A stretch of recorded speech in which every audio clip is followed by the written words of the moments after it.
The Rams have crafted a defense that reflects, disguises, and distorts every pre-snap key. Welcome to Chris Shula's House of Horrors. Set, go! The 2025 version of the Rams defense is not a one-trick unit. It's a modern, flexible, coverage-first group that leans heavily on sub-packages, positional versatility, and a high-quality young pass rush. Under defensive coordinator Chris Shula, they've blended stunts and sim pressures with detailed pre-snap disguise and a league-leading use of neutral boxes, and that combination has made them one of the NFL's most efficient defenses in 2025. Before we jump deep into the film, though, do me a favor and drop a like and subscribe. It really helps the channel, and we appreciate the support. And with that, let's take a look at the strong four-man pass rush that this defense relies on. To create consistent pressure as a four-man unit, you've got to have a guy, and the Rams do in Jared Verse. He blows right past the offensive tackle on his way to decimating Jalen Hurts and causing a fumble, and this productiveness from their front four allows the disguise and shifting around that we see the back end do almost every play. Not to mention the complementary pieces they also have, like Kobe Turner, who recovers the fumble after this Jared Verse sack. The Rams start this play by showing a two-high look with both of their safeties, but pretty quickly they shift down into a seven-man box and a single high look, and they do this the most in the league. They lead the league in seven-man boxes or neutral boxes as opposed to a light box or a heavy box, and this allows them to be very disguised because it looks the same to the offense on every single play. Here on this one, the Bucs actually have a perfect play call dialed up with a fake screen over here, as well as a sort of slip screen back to Rachaad White on the left-hand side. But the positional versatility with Cameron Kinchins, Cameron Curl, all these guys allows them to make plays like this even when they're out of position. This is a little bit of a blown coverage by either Landman or Cameron Curl off this side. Someone should probably be staying with Rachaad White, but you see the deep safety come up and against two blockers here, make the play in space against Rachaad White. In this same game against the Bucs, they show a similar seven-man box, again a neutral box, and it looks like there's just one safety back here at the beginning of the snap, but as the play continues, you're going to see this boundary corner actually rotate back to a deep half, and then the other safety will kind of rotate over here for a deep half. As we get the play going a little bit too, we've got a cool little sim stunt going on with a coffee house blitz. You'll notice Landman here is actually kind of faking like he's dropping back into coverage, but then he'll kind of circle around and come back in, which causes some confusion for the offensive line. We'll let this play out a little bit more. And you see here Baker Mayfield, as we back up a little bit again, he's kind of confused. He's got some happy feet here on the edge. He's looking around in all directions. At first, he kind of looks over this direction to nothing really being open, and eventually checks it down over on the right flat for a minimal gain.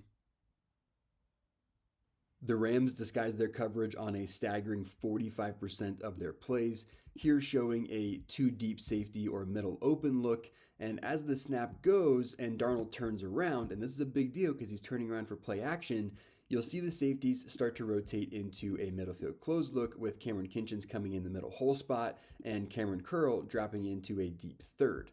Now what this does is Darnold has a different picture when he turns around and views the defense again post-snap, and it looks like he might have Cooper Kupp isolated on this deep curl route. But Cameron Kinchins comes all the way across the field to make this play and intercept the ball before Cooper Kupp can get to it. This is also where positional flexibility and versatility comes in for the Rams, with 5 of their 8 players with the highest snap counts being DBs. This positional flexibility creates a lot of problem for offenses because they never really know what to expect. There's a lot going on here with this one, but we've got 2 deep safeties at the start as well as some mug blitzers, and Jared Verse is actually lining up outside of the bunch that the Cardinals motioned into. Now at the snap of the play, and even a little bit before, you see McCullough start to walk up while our other deep safety kind of backs off, and Jared Verse is going to cut right inside of the bunch at the snap. In addition to this, our 2 mug blitzers, Landman and Curl, are both going to drop out into their respective zones, causing a lot of confusion for Jacoby Brissett. We'll let this play out a little bit, and eventually Brissett looks to what should be an open guy in his mind coming over the middle of the field, but here's Landman, who dropped out of his mug blitz to come here, and he ends up getting the interception. It's so incredibly difficult for offenses to know what the Rams are doing. More disguise here from the Rams. You've got a very similar look to last play where Landman and Curl are coming up on sort of a mug look. You've also got a too high safety or middle field open look pre-snap for Jacoby Brissett. And as the play continues to roll here, it's going to be a very different outcome where Curl will blitz and Young will actually drop out. You're also going to get your slot corner to be a late addition to the box as a fifth blitzer and seventh man, which stays true to the Rams' tendencies. And if we let this play out, look at how much motion is right around the line of scrimmage at the snap. You've got a blitzer from the second level, you've got one of your mug blitzers coming, you've got one of your mug blitzers dropping, and a defensive end that can drop out and play a functional zone. Again, if you're Jacoby Brissett and the Cardinals, how the heck do you know what's going on?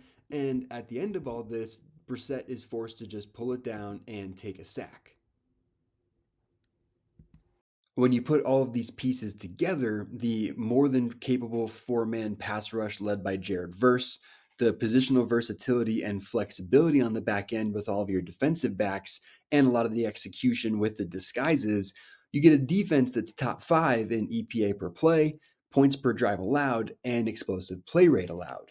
Chris Shula and the Rams have built one of the most disruptive and disguise-heavy defenses in the NFL, and it results in total domination.